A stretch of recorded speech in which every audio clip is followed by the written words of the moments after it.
Olá, para você que está acompanhando a programação da Rádio Defensoria, está no ar o programa A História Contada por Nós, uma iniciativa do Movimento Negro Unificado, da Coordenação Estadual de Política de Promoção da Igualdade Racial e da Secretaria de Saúde, CESAL, através do Núcleo de Ações Programáticas de Saúde da População Negra, em parceria com a Defensoria Pública Estadual. Na apresentação, eu, Antônia Pedrosa. E na minha companhia hoje, eu vou conversar mais uma vez com a nossa querida Alessandra, que é cientista social, mestre em Sociedade e Fronteiras e dedicada aos estudos de gênero. Nós vamos falar sobre juventudes expostas, masculinidades, misoginia digital e adultização infantil. Seja muito bem-vinda, Alessandra. Olá, Antônia. Boa tarde a todos. Agradeço imensamente o convite novamente para falar de um tema hoje bastante importante, né? Que está em bastante alta nas últimas semanas, que é o que acontece, né, quando a gente tem aí crianças entrando cada vez mais cedo no mundo da internet, no mundo digital. E só que ali naquele mundo eles se deparam com discursos violentos e misóginos, né, como forma de pertencimento. Então, hoje é esse um dos retratos das juventudes expostas que a gente vai falar um pouco aqui hoje. Já deu aí um spoiler, né? É importante ressaltar que o programa História Contada por Nós tem como objetivo gerar protagonismo e visibilidade às chamadas minorias, que possuem suas vozes silenciadas e ser oportunidade de ocupar espaços em que sua fala seja validada, assim como ser um lugar em que possamos conhecer o que tem sido feito em prol da igualdade racial, da inclusão, do combate ao racismo e qualquer tipo de preconceito. Também não podemos esquecer do agradecimento especial ao defensor público Oleno Matos por propiciar esse momento único. Lembrando que você pode acompanhar a nossa programação, nosso programa, nas plataformas online da Defensoria Pública. Então, como eu falei, a gente vai falar hoje sobre juventudes expostas, masculinidades, misoginia digital e adultização infantil. A gente sabe, né, Alessandra, que principalmente nos últimos dias esse tema tem tomado o debate social. E aí, em muitos nichos e grupos sociais está se discutindo principalmente sobre eu não diria que a participação, mas como que as crianças hoje estão sendo, de alguma maneira, expostas e, ao mesmo tempo, a gente vai fazendo relações com o número de violências sexuais, inclusive, né, em relação a crianças e adolescentes, e que muitas dessas são vítimas através, ou diria assim, a rede social também é como se fosse uma terra ali fértil para aquelas pessoas, inclusive para pedófilos, né, Alessandra? E aí a gente se depara com uma sociedade que ainda não se atentou para a gravidade que a exposição, de certa forma, dessas crianças e desses adolescentes nessa terra que ainda está sem lei, porque não tem uma regulamentação, né? É isso mesmo, Antônia. Quando a gente olha para os dados, né, que a gente tem acesso hoje, eu vou falar um pouco deles aqui, se trata de uma questão não mais de ter certeza se as crianças estão ou não online, porque isso já é uma realidade. Na verdade, a gente tem que lidar agora com duas realidades, né? Seja offline e online, mas a gente compreender e começar a debater como que elas estão vivendo e se relacionando dentro desse espaço, que é um espaço virtual, que, como você falou, ainda não é regulamentado, não possui responsabilidade atribuído àquelas plataformas que são o principal caminho assim, que elas estão buscando para não só consumir, mas até mesmo conversar, se relacionar, enfim, um consumo, né, digital. Então, se eu puder começar a falar aqui pelos dados, né, que para abrir a discussão, eu trouxe dados que confirmam isso, né, principalmente, assim, da TIC Kids Online, né, que desde 2023 já vem alertando a sociedade sobre o aumento desse consumo, né. Para quem não conhece, é um centro, né, regional de estudos de desenvolvimento da sociedade da informação, e ele investiga o uso da internet pelas crianças e adolescentes no Brasil. Então, são dados seguros, com focos em atividades online, enfim, riscos e oportunidades. Primeiro, assim, o último levantamento de 2023, né, ele revela já dados, assim, bastante chocantes, que as crianças e os adolescentes estão se conectando cada vez mais cedo, né? Hoje em dia, uma em cada 4 crianças brasileiras, elas já acessam a internet antes dos 6 anos de idade. Então, assim, é muito precoce, né? E em 2015, esses dados eles eram de 11%, ou seja, significa que em menos de 10 anos, né, aí que a gente tem, mais que dobrou, né? Então, o que a gente percebe nessa última década é isso, esse aumento da entrada delas cada vez mais cedo nesse mundo digital, né? Também, assim, eles fazem levantamentos baseados em estudos, né? São coisas... São entrevistas que eles fazem com crianças, né? Uma faixa etária, assim, entre 9 e 17 anos. Sempre essas entrevistas são acompanhadas pelos pais. E esse estudo revelou que 95% dessa população entre 9 e 17 anos já está na internet, ou seja, significa mais de 25 milhões de crianças e adolescentes. Entre eles, o principal meio de acesso é o celular, né?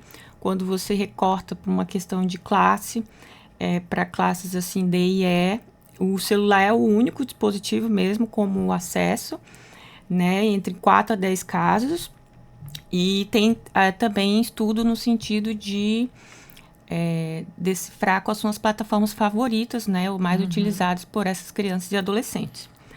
88% dessas crianças já têm perfis nessas plataformas, o que significa que qualquer pessoa hoje, né, com 6 anos acima, ela pode chegar numa plataforma dessas, se souber utilizar um smartphone, e ela vai abrir uma conta sem nenhuma dificuldade, né?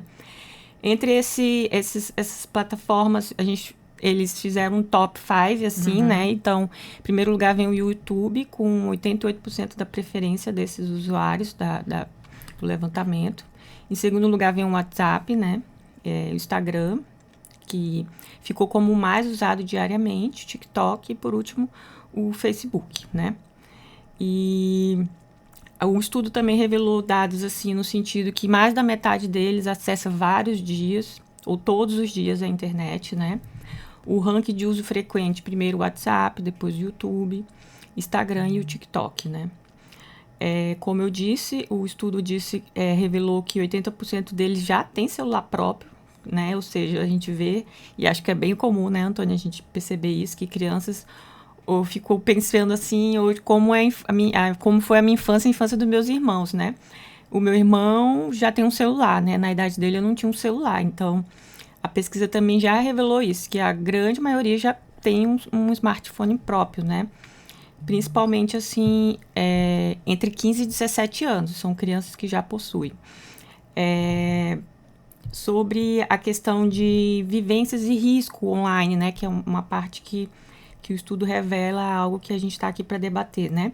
29% desses usuários falaram que já passaram por alguma situação ofensiva ou desagradável na internet, que apenas 31% desses contaram aos pais e 13% não contou a ninguém, né? 30% revelaram que já tiveram contato com desconhecidos nas redes sociais, através de mensagem, 12% foram tratadas de forma ofensiva e 42% viram discriminação online, né? As meninas falam que sofrem mais incômodos do que os meninos nesse estudo, né? O estudo também revelou habilidades digitais, ou a falta delas, né? 76% desses usuários sabem procurar algo na internet, ou seja, é por isso que a geração antiga fala que os jovens entendem mais, né? de mexer no celular, né? Eu vejo assim muito pela minha mãe, que ela me pede ainda muita coisa para fazer para ela, porque ela não consegue descobrir, né? Então, eles são pessoas extremamente espertas, então eles sabem sim mexer. Só 58% disseram saber checar se a informação é correta ou não, né? Mas 40% desses usuários acreditam que o primeiro resultado de busca é sempre o melhor. Então, o primeiro resultado que vem ali de alguma busca que eles fazem, eles já acham que aquilo é verdadeiro, já tomam como algo para eles na busca, assim. Então, não, o que a gente vê disso, né? Não tem conectividade, mas não sempre há uma criticidade, né? Não tem uma noção do que se busca ali. Então, quando a gente olha para esses dados do TIC-Kids, né, demonstra o quê? O que a pesquisa revela, né? Que é uma conexão muito precoce, muito frequente, em muitos casos, sem mediação, né? E, Alessandra, o que a gente percebe hoje na sociedade, e os números trazem isso, cada vez mais cedo as crianças, né, usando essa tecnologia, mas também tem um imaginário nessas crianças e adolescentes de que a internet vai levá-las a um patamar de ascensão financeira muito rápido, e isso é um tanto que ilusório, mas diríamos, quando se observa influências, que é como se hoje fosse uma profissão. Sim. Muitas pessoas que são influencers nem sempre fizeram uma faculdade, estudaram, né? Tem um linguajar ali que não se importa muito se é mais acadêmico, se utiliza de uma maneira mais, enfim, convencional ou não. E as crianças fazendo vídeos e danças, que aí a gente entra nesse ponto da adultização que eu queria. E muitas vezes com o consentimento dos pais. Tudo bem, os pais acham engraçadinho a menina de 3, 4 anos fazer uma dancinha, né? Muitas vezes sensualizando, porque vai pegar danças que normalmente é para os adultos ali dançarem, mas aquela criança vai dançar e dança muito bem e joga nessas redes sociais. Tanto que o TikTok é um dos tops aí, né? Dessa lista dos 10. Tá ali figurado entre os 5 primeiros. E aí, eu acho que de certa forma, uma entrada e uma exposição que muitas vezes está levando essas crianças ao risco. E aí, quando você diz assim, olha, muitas crianças não têm um computador, mas têm um celular. E as famílias, às vezes, os pais passam o dia fora trabalhando e acham que o celular é uma companhia perfeita, digamos assim. Sim. Né? Acha que o computador, digamos, as redes sociais através do celular, a criança, por exemplo, porque no nosso tempo, né, na nossa infância, a gente ia para a rua, a gente brincava de pular elástico, de jogar bola, enfim. E hoje os pais veem o risco quando a criança vai brincar na rua e não vê quando está com essa ferramenta na mão, que aqui oferece, então, um risco eminente também, né, Alessandra?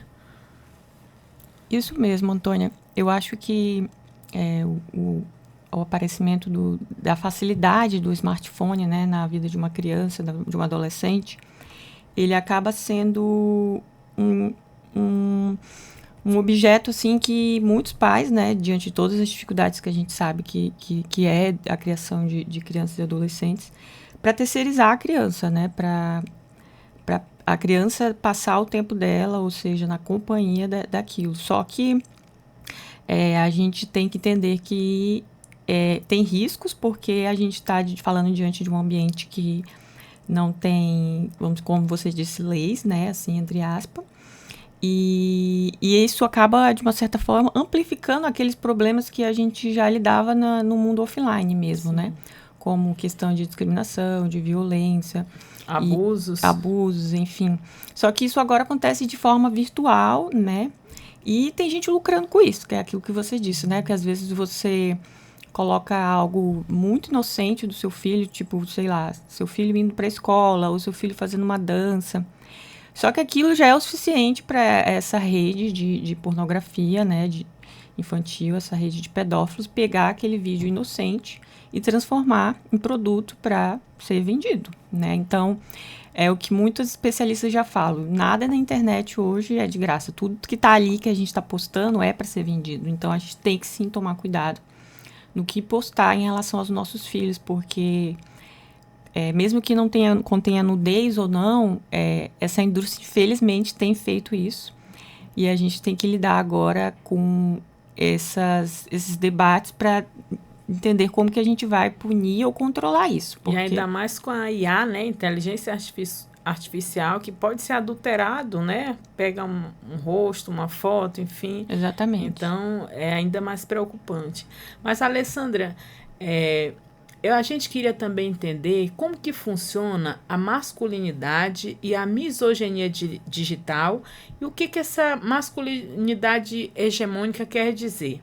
E para que as pessoas também compreendam, né, o que é a misoginia, o que é essa adultização infantil, e fale um pouco para a gente sobre esse PL, a importância desse PL, porque aí tu já trouxe aí uma vertente em relação às Big Techs, que são quem lucram demasiadamente com as desigualdades, com a esperança, com o sonho daquela criança de virar um influencer, né, um youtuber. E o que isso hoje é, esse combo, né? É um combo que aí você traz os dados do aumento desse número e desse tipo de violência. É como se a pessoa que estivesse do outro lado não vai pensar duas vezes antes de fazer um comentário racista, misógino, porque acha que está, né, imune. Então, fala um pouco para a gente aí, para as pessoas compreenderem. Bom, assim, começar explicando, né, os conceitos chaves, né? Eu acho muito importante, pois, assim, eu vejo que para muitas pessoas o estudo das masculinidades é algo muito recente, ou algo que elas ouviram falar de maneira meio pejorativa, no sentido de que, né, o feminismo talvez tenha deixado uma falta, tenha uma rixa com essa questão de ir a fundo nos estudos sobre os homens também, né? Então, a gente ouve muito no senso comum que masculinidade se refere, né, a esse conjunto de características, comportamentos e papéis tradicionais associados a homens e meninos, né? E isso é construído socialmente, né? Variando, a gente sabe como, através de cultura, de tempo. Só que não se limita ao sexo, né? Podendo ser exibido por qualquer pessoa. Dentro dessa área de estudo, eu gosto de citar muito a referência de uma socióloga australiana, né, que é a Connell. Né? A Connell, ela é referência nos estudos de gênero, né, especialmente com a análise que ela fez ao longo dos anos da masculinidade hegemônica, né, que se tornou um conceito fundamental para a gente entender as relações de poder e as dinâmicas sociais relacionadas ao gênero. E o que é essa masculinidade hegemônica, né? Que já é um conceito aí que está dentro dos estudos da masculinidade. Para Connell, ela explica assim que a gente tem na sociedade diferentes formas de masculinidade, né? E que isso é organizado de forma hierárquica, né? Que significa a forma como domina ou predomina, né? Como é vista uma masculinidade tipo ideal contra os outros que seriam vistos de maneira marginalizados. Então, é tipo um padrão, a gente vê masculinidade hegemônica como um padrão que se torna dominante em uma sociedade, muitas vezes impostos por certas características e comportamentos, como ideais. Então, tudo aquilo que não performa dentro daquela masculinidade hegemônica, ela é vista como fora da norma, né? O que a gente pode ver, citar assim como exemplo, para que as pessoas entendam de maneira mais clara. Por exemplo, os homens que estão fora da norma, por exemplo, homossexualidade, né? Ou seja, pessoas que se voltam para uma posição mais feminina. Homens gays, trans, afeminados, racializados, né? E aí essas pessoas acabam dentro dessa sociedade que tem essa masculinidade hegemônica, né, perdendo status e poder. Que a gente também chama de heteronormatividade. Heteronormatividade, exatamente. Por isso que nas sociedades ocidentais, né, o patriarcado, ele vai andar junto com a masculinidade hegemônica, né? Porque é muito importante para a posição patriarcal se aliar a um ideal hegemônico, já que é benéfico para ele, no sentido que os homens tenham benefícios, né? Ao manter a dominância sobre as mulheres, já que isso envolve receber controle social, econômico, enfim, cultural. Então, quanto mais perto se tem uma masculinidade do ideal hegemônico, mais poder aquela sociedade, mais poder aquele sistema patriarcal ali naquela sociedade vai ter. Então, quando a gente analisa, por exemplo, esse conceito da Connell, né, uma boa explicação assim, que eu gosto de trazer como exemplo, que a gente também tem lidado com isso muito nos últimos tempos, né? E que envolve a gente compreender por que está também tendo esse avanço do conservadorismo na nossa sociedade, né? Considerando também o avanço do fundamentalismo religioso junto a isso. E aí a gente pode pegar como exemplo assim, bem fácil o movimento Legendários no Brasil, né? Que é esse movimento, ele é um exemplo perfeito assim, de masculinidade hegemônica, né? Que é esse movimento de culto ao heroísmo masculino, né? Que ele foi criado ali no Peru, trazido para o Brasil em 2017. E ele oferece uma cura, né, entre aspas, assim, aos homens por meio de desafios físicos e espirituais, que são feitos em paisagens, inclusive, com base em princípios cristãos, né? Seria a cura de quê, exatamente? Seria uma tentativa de resgate dessa masculinidade. Dessa humanidade, dos homens ser, né? Eu vi algo, tipo, a gente precisa chorar, extravasar, ser mais humano, digamos assim. Então, eles reconhecem... Que, na verdade, eu vejo, assim, que aquilo que eles veem como um objetivo ali dentro do grupo, né, como ideal a ser buscado, que é algo que nós, mulheres, ou a sociedade deveria ver como algo humano, né? Sim, algo já tido como normal, como um ser humano deve ter, sim, né? Só que os legendários, eles têm as características deles, assim, vamos supor, eles se baseiam num ideal de masculinidade Deus, família, que tem que ser baseado em virilidade, né? E distanciamento. E é por isso que as mulheres, elas não participam, né? Elas são apenas citadas como beneficiárias passivamente dessa transformação que eles vão sofrer lá nesse retiro, né? Vamos dizer assim. Então, é um imaginário extremamente simbólico masculino, né? Que o homem vai lá, sobe a montanha, ele se reconecta a Deus e ele retorna de uma certa forma iluminado, né? Então, assim, o que esse movimento mostra, né, como esse exemplo, porque quando você olha assim no plano racial, você vê que esse programa, ele também tem um recorte de exclusão gritante, né? Porque quando você nota as fotos, os vídeos, ou até mesmo as lideranças e os rostos midiáticos que aparecem desse movimento, são quase exclusivamente, né, brancos, heteros, os famosos heterotops, né? Com corpos normativos e roupagem de atletismo cristão, né? Você não vai ver... E a questão econômica também é predominante, né? É um movimento que você tem que desembolsar aí no mínimo uns 50 mil, 70 mil. Então, é um movimento que ignora sistematicamente as vivências de homens marginalizados. Sim. E quando você olha para o estudo das masculinidades, não existe essa exclusividade, né, de que tipo de homem a gente está falando. Quando a gente estuda masculinidades, a gente está ali para tratar de qualquer homem, né? Seja Sim. ele negro, branco, enfim, rico, pobre. E quando você olha, assim, esse programa, ele já faz a gente entrar em outro conceito, né? Que você percebe que é um movimento extremamente misógino, né? Já que não pode ter a presença das mulheres, né? Sim. E aí é importante a gente falar aqui o que seria a misoginia, né? Que é esse ódio, aversão ou preconceito Sim. contra as mulheres, né?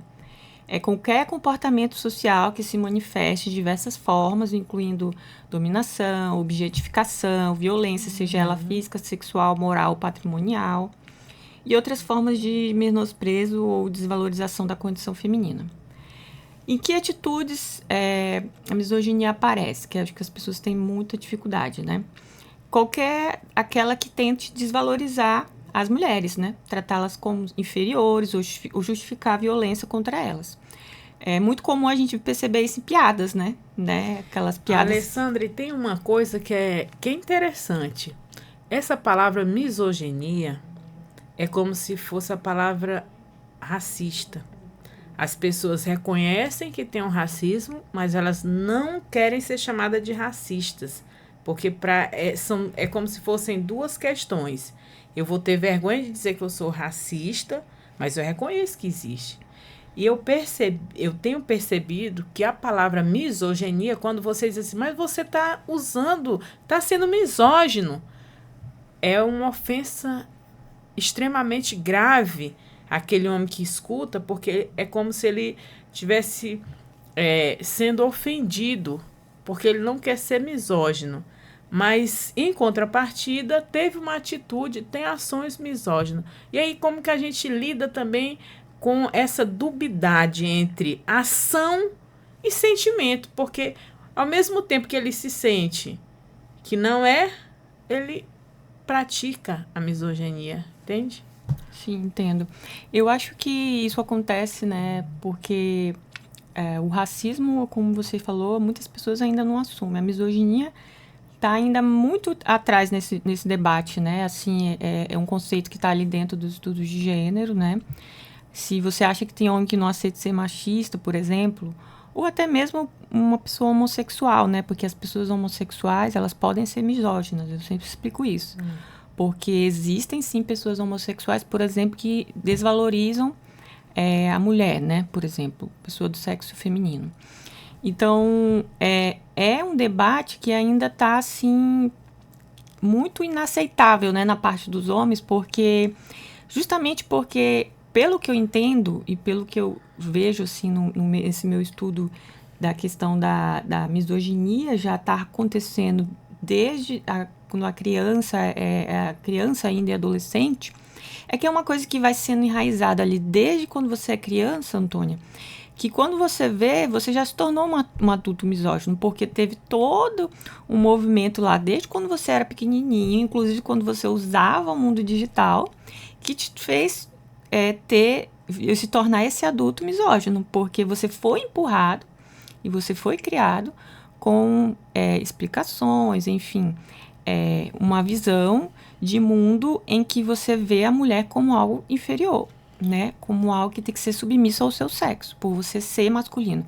Porque você cresce ali ouvindo, quando criança, que homem não chora, homem não mostra sentimento, homem não fala, homem não brinca de boneca, homem não lida com nada relacionado a cuidado, né? Então, como que você vai se tornar esse adulto? Você vai se tornar um adulto misógino, não tem para onde correr. Então, é uma questão que é construída ali socialmente desde quando você é pequenininho e você é jogado, né? Você é exposto a esses papéis de gênero muito rígidos que falam que para você homem é assim, mulher é assim. E ser assim talvez seja melhor. O ser assim, ser forte, ser viril, não chorar, vai te trazer mais vantagens. O que a gente escuta, né? Que a gente vê de criança a homem sendo crianças, meninos sendo criados. Homem não chora, né? Alessandra, isso tem gerado dados preocupantes. Os meninos estão aprendendo a odiar as meninas, né? Então, acho que é uma frente onde muitas mães relatam que a partir da adolescência não reconhece mais os filhos. Porque quando são crianças, eles admiram as mães, né? As mulheres. E tem uma virada de chave hoje muito radical nesse sentido de como os nossos meninos, né, crianças e jovens estão aprendendo a odiar as meninas e as mulheres. E aí depois surge esse movimento Legendários, né? Mas antes desse legendário, tem toda uma vida. E como que é o comportamento, né, desses meninos na sociedade, na igreja, nas escolas? E qual seria, então, digamos, uma saída em conjunto para que a gente rompa com esse ciclo hoje de misoginia, principalmente enfatizado pela rede social, né? Sim, isso que você está falando é quando a gente entra nesse ponto do que é essa misoginia digital, né? Então, a misoginia digital é a manifestação disso que eu expliquei, né? Do ódio, da diminuição da mulher, mas dentro da cultura digital, né? E aí vai configurando outros tipos de violências, né? Porque elas estão dentro das plataformas online. Sim. É muito importante a gente lembrar que essa diferença entre meninos e meninas sempre existiu na vida offline, né? Só que a gente está vendo agora realmente essa amplitude, principalmente nessa geração alfa, que seria ali crianças nascidas entre 2010 para cá. E porque essas crianças elas já nasceram totalmente desconectadas e com acesso à internet, né? E aí, meio a essas tecnologias digitais. Então, essas inseguranças sobre identidade e autoimagem, que é natural na vida de toda criança e de adolescente, durante a vida deles, agora quem está explorando essas fragilidades e tomando conta são as redes sociais, né? Eu trouxe até um estudo bem interessante, porque ele praticamente revela que um desses maiores uma plataforma que está mais contribuindo para que isso aconteça, que você me perguntou, é o TikTok, né? E, então, assim, o núcleo do jornalismo, né, ele, em parceria com a revista Asmina, eles fizeram um monitoramento fictício no sentido de fazer esse estudo, né? E o objetivo deles era justamente perceber se as redes sociais influenciavam ou não o comportamento dos adolescentes, né? Então, eles foram lá, criaram 2 perfis fictícios no TikTok mesmo, sim, né? Colocando ali idades de 14 e 15 anos, respectivamente, assim, para usar a plataforma. Então, eles começaram a olhar como que o comportamento da plataforma com esses perfis, né? Então, inicialmente eles falaram que receberam informações ou conteúdo de tecnologia e comida. Em seguida, essas postagens já vieram no sentido de motivacional e religiosa. E depois passaram a ser já expostos a conteúdos de extrema direita, né, com desinformação política e com aqueles discursos que reforçam estereótipos de gênero, né, que é aquele que eu estava falando dos papéis. Então, o objetivo do estudo era perceber se esse feed, né, dessa plataforma, ele contribuía para essa radicalização que você está me perguntando, né, que muitas vezes, às vezes, é até política. Eu lembro que quando eu fiz o meu estudo da minha dissertação, eu fui estudar um pouco do avanço da direita, enfim, em outros países, e eu vi que na Alemanha isso era muito forte. As crianças estavam radicalmente politizadas por causa do TikTok em relação ao partido nazista, que foi o partido que ficou em segundo lugar e que ficou, assim, quase ganhou e já, de uma certa forma, conseguiu ganhar porque ele ampliou muito as cadeiras deles no parlamento.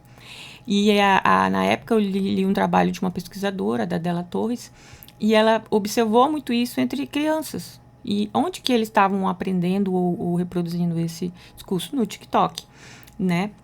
Então, eles perceberam isso, que a misoginia no TikTok, ela começa de forma sutil. E como eu estou te falando, ela acontece de forma gradual. E quando você vê, já saiu do controle, né? Digamos assim. Então, é muito importante, né, Ale, esse projeto PL 2628 de 2022, ó. Nós estamos em 2025 e há algum tempo já tem alguns parlamentares que tentam, né, regulamentar esse ambiente virtual, justamente por conhecer dados alarmantes e preocupantes em relação às violências que são expostas às crianças e adolescentes. E aí vem as big techs que lucram horrores em detrimento de vidas que muitas vezes são até ceifadas por desafios que tem nos jogos online e a exposição dessas crianças e adolescentes. Ou seja, aquela criança que passa o dia inteiro no celular, na internet, às vezes a mãe está trabalhando ou o pai, e não tem como controlar o que aparece no feed, seja do YouTube, às vezes, eu acho que meu filho só está vendo esses videoclipes da galinha pintadinha, mas daqui a pouco vai aparecendo outro, clica sem perceber, e quando pensar que não, quando observar, tá em conteúdos que com certeza uma mãe ou um pai não iria aprovar que o filho estivesse vendo. Então, não tem esse controle hoje, né, Alessandra? Não tem esse controle hoje, infelizmente. E é disso que o PL 2628 trata. E, inclusive, ele está sendo votado hoje na Câmara, né? Ele já foi aprovado pelo Senado. E esse PL, ele realmente ele já vem aí tramitando desde 2022, né? De autoria do senador Alessandro Vieira, né? E ele tem essa intenção, né, de buscar regras para proteger todas as crianças e adolescentes no ambiente digital. Tanto limitando conteúdos nocivos e cobrando a responsabilidade dessas big techs, porque a gente tem que entender que alguém lucra também, né? Quando você monetiza um vídeo nas redes sociais, o dinheiro não vai só. Por exemplo, o dinheiro não foi só para o Ítalo Santos, né, que foi preso. Vai também para alguma dessas big techs que a gente fala, né? Que lucra também em cima disso. Sim. Então, assim, a gente tem que rever e organizar, né?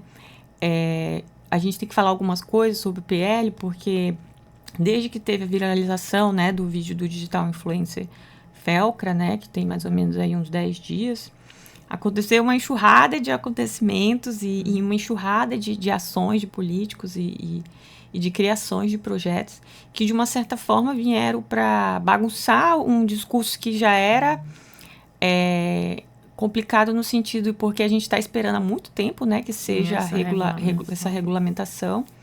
E acabaram que inflaram, estão distorcendo muita coisa, trazendo muita desinformação, muito pânico moral, que atrapalha um pouco até mesmo no sentido dessa votação ocorrer hoje, né? O PL, ele é um PL muito bem escrito, ele é robusto, né?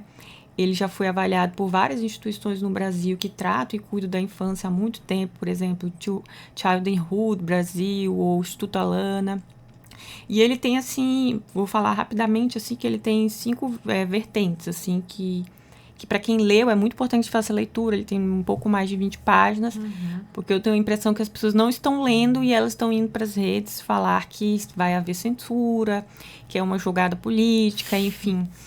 E aí tem um pouco disso para falar também. Então, esse PL, ele tem como objetivo trazer uma obrigação para as plataformas digitais a criar produtos e serviços, pensando primeiramente, antes de tudo, na segurança das crianças e dos adolescentes, que é o que não está acontecendo.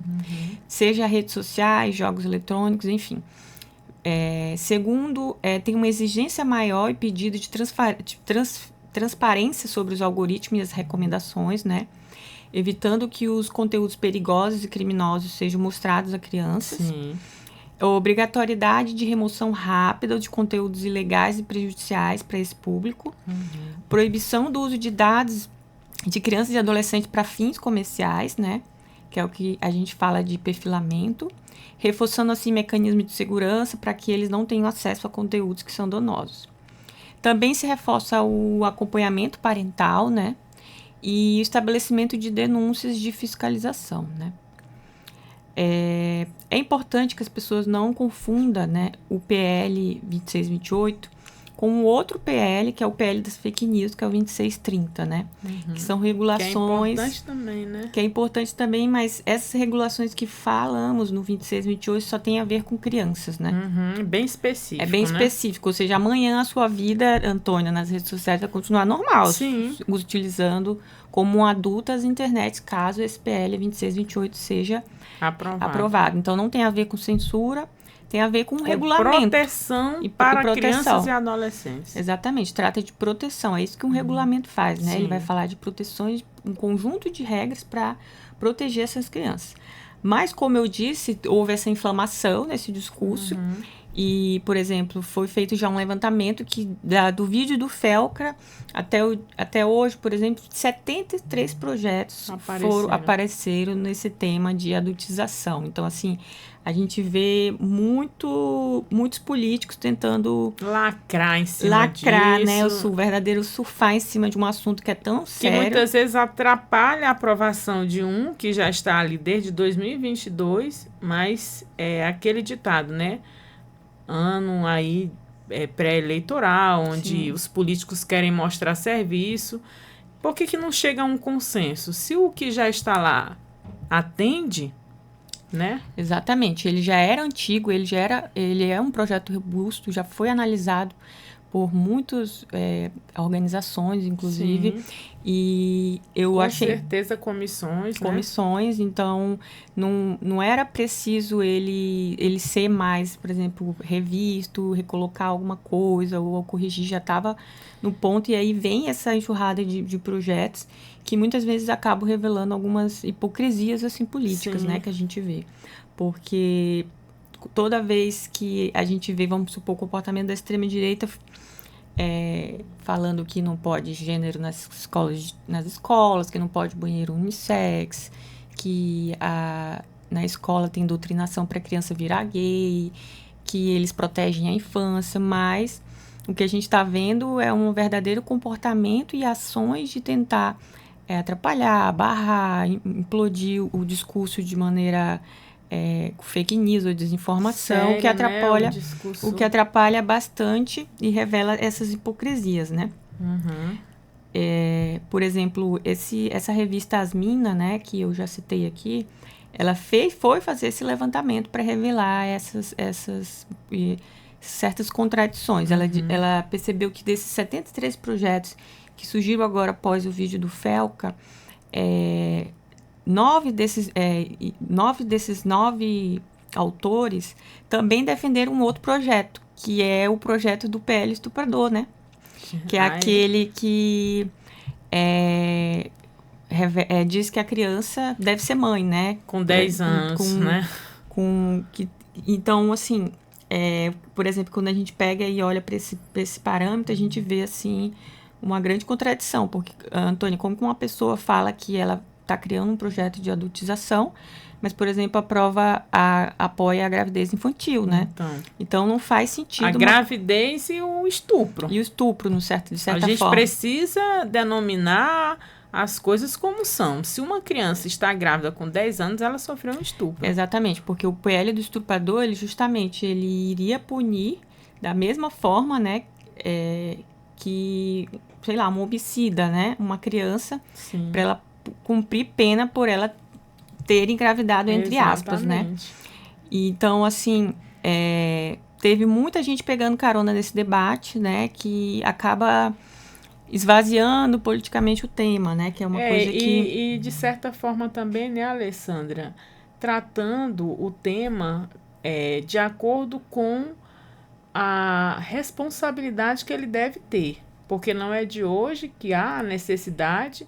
Mas, em contrapartida, existem aí pessoas que estão lucrando muito e que não têm interesse.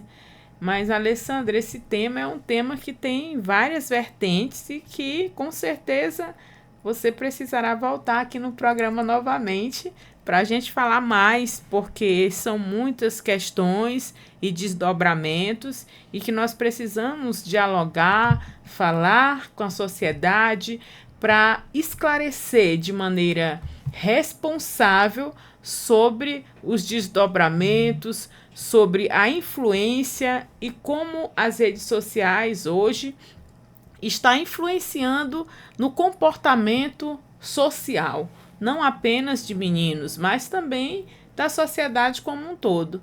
Então, eu gostaria muito de agradecer mais uma vez aqui a tua contribuição e participação, e você é sempre muito bem-vinda, viu? Obrigada, Antônia. Se você quiser deixar algum recadinho para as pessoas. Quero deixar um recadinho, sim, hoje, porque fui convidada para participar de um projeto, né, recentemente, e como monitora, e eu queria falar um pouco desse projeto, né, que é o projeto Diálogos sobre Masculinidades, né, que ele é coordenado pela professora e pesquisadora Gilmara Pinheiro, né, que atualmente desenvolve atividades nesse sentido de estudos da masculinidade. E desde 2023 ela vem desenvolvendo essas atividades tanto no Amazonas quanto aqui em Roraima.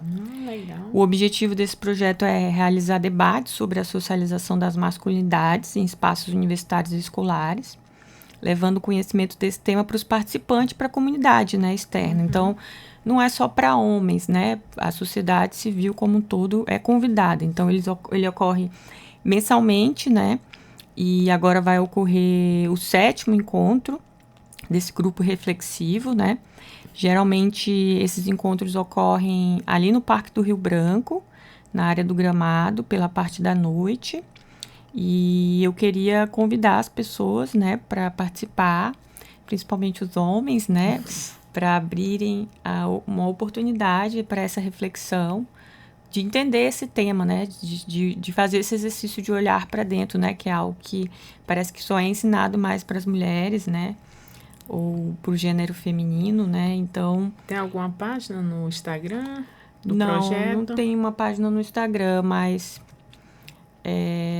acredito que no futuro eu tenha mais material para divulgar, né, acho que vai ter um card, posso estar passando para a defensoria para estar ajudando a divulgar. Com certeza. Eu mesma no meu perfil vou colocar.